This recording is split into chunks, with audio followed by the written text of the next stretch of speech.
In a single violent night, the exhausted and starving animals of Manor Farm turn on their human master.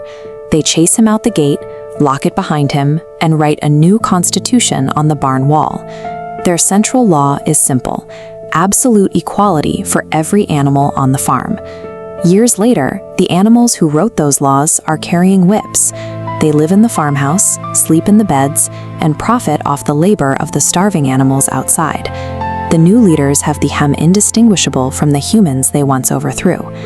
George Orwell used this story to map the specific mechanics of systemic control. Animal Farm provides a blueprint for how power actually functions in the real world. The tragedy starts with high ideals. A wise old pig named Major gathers the animals and outlines how humans steal their milk, take their eggs, and slaughter them when they lose their strength. He inspires them to reject this exploitation and form a new doctrine called animalism, where no one holds power over anyone else. Removing an oppressor creates a power vacuum. The true danger to any revolution is the opportunistic leadership that steps in to fill that void. Without humans, the farm actually thrives. The animals harvest more grain than ever before. But then the best milk from the cows and the ripest apples from the orchard quietly disappear. The pigs, who have positioned themselves as the managers, are taking the top yields entirely for themselves. When confronted, the pigs make a calculated, logical excuse. They claim that managing the farm requires immense brain power, and they need the superior nutrition from the milk and apples simply to keep the farm running. The other animals know something feels wrong, but instead of pushing back, they accept the logic. They choose to let this small theft slide because they want to avoid conflict and keep the peace of their new utopia intact. Dictatorships are built on a foundation of small, unquestioned concessions. A population that decides it is easier to comply than to complain provides the material for its own enslavement. As the farm grows, a bitter rivalry forms between the two leading pigs. Snowball, a visionary who wants to build a windmill to reduce everyone's working hours, and Napoleon, who obsesses over hoarding control and preparing for conflict. When Snowball calls a vote for his windmill, Napoleon unleashes a private army of attack dogs he has been secretly raising in the loft. They violently chase Snowball off the property, leaving Napoleon as the sole, unchallenged leader. Napoleon's first act as dictator is to abolish the Sunday meetings. From now on, a special committee of pigs will make every single decision behind closed doors, ending all democratic debate. Brute physical force secures the throne, but keeping a population productive requires a more subtle approach.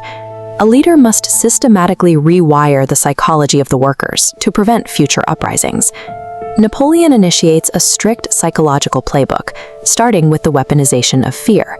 Whenever an animal complains about the vanishing food or the heavy labor, the pigs warn them that complaining will cause the cruel human farmer, Mr. Jones, to return.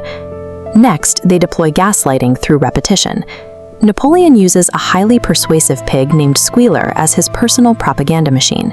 Squealer walks the farm constantly, telling the animals that their memories are wrong, that harvests are actually larger than ever, and that Snowball was a traitor from the start.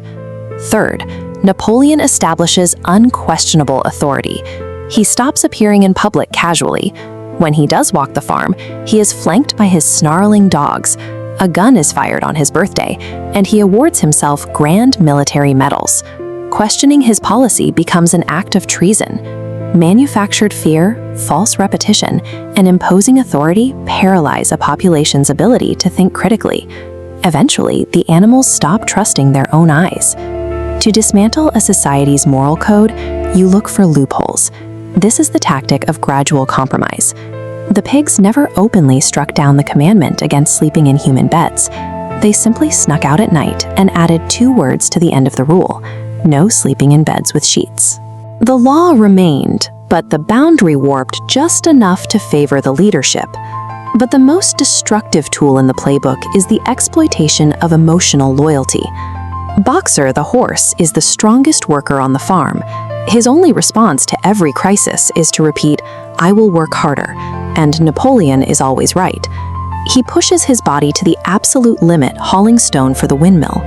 When Boxer finally collapses from exhaustion, Napoleon sells his most devoted follower to a slaughterhouse.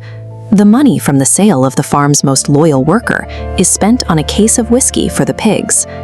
Unchecked emotional loyalty blinds inherently good people to the reality of their own exploitation. Without the tools to analyze a leader's actions logically, even the strongest workers become accomplices in their own destruction. In the chilling climax of the story, the animals look through the farmhouse window and see the pigs standing on two legs, wearing suits and drinking with the exact human farmers they once fought. They look over to the barn wall where their original laws were painted. Every single commandment has been replaced by a single sentence. All animals are equal, but some are more equal than others. Orwell's narrative mirrors human history. From political empires to corporate boardrooms, systemic manipulation relies entirely on a population reacting as easily triggered emotional fools. The tragedy of Boxer proves that being good or hardworking is no defense against psychological warfare. Resistance requires the specific ability to recognize and resist emotional manipulation in real time. Building that mental armor takes training, which is why we've created a summarized animated breakdown of Emotional Intelligence 2.0. We've paired it with 70 titles focused on strategic and logical thinking, turning thousands of pages into rapid, digestible video summaries. You can access this entire library for 99 rupees a month. To help you apply these concepts practically, I host live Zoom sessions every Sunday night, where we sit down and decode these tactics together. The link is in the description. Understanding these psychological tactics ends the cycle of manipulation. By consciously mastering emotional intelligence, you strip predators of their leverage and change the way you see power forever.